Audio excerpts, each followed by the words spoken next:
नागपुरात अजूनही काँग्रेसचा उमेदवार ठरलेला नाहीये. काँग्रेस कुणाला उमेदवारी देणार याची उत्सुकता आहे.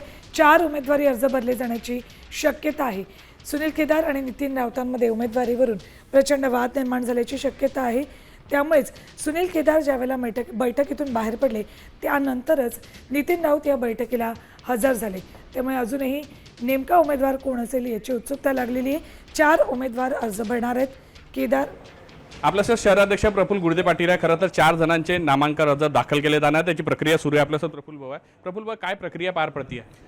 आता नामांकन अर्जासाठी 1 तास बाकी आहे. सर्व कार्यकर्ते आणि सगळे नगरसेवक या ठिकाणी उपस्थित आहे आणि एकत्रित सर्व नेते मंडळीच्या माध्यमातून महाविकास आघाडीचे सर्व नेते मंडळी आता उमेदवारी अर्ज भरण्यासाठी जाणार आहेत. खरं तर मुख्य नाव कोणाचं असणार आहे? 4 फॉर्म का भरतात? म्हणजे काही खबरदारी नाही, खबरदारीचा प्रश्न नाही आहे. या ठिकाणी अनेक इच्छुक आहेत आणि 2 एक सबस्टिट्यूट कॅन्डिडेट असला पाहिजे. कुठं तांत्रिक चुका झाल्या किंवा काही अडचण आली तर दुसरा कॅन्डिडेट असला पाहिजे. या कारणासाठी आम्ही दुसरा अर्ज भरतो आहे. म्हणजे मुख्य नाव कोणाचं असणार आहे? मग या सगळ्या मुख्य नाव आता थोड्याच वेळात आपल्याला जाहीर केलं जाईल. आपल्याला कळेल. थोड्या वेळात जे आहे नाव निश्चित होईल असं सांगितलं जाईल. 4 अर्ज खरं तर भरले जाणार. 4ही अर्जाची प्रक्रिया पाहत आहे.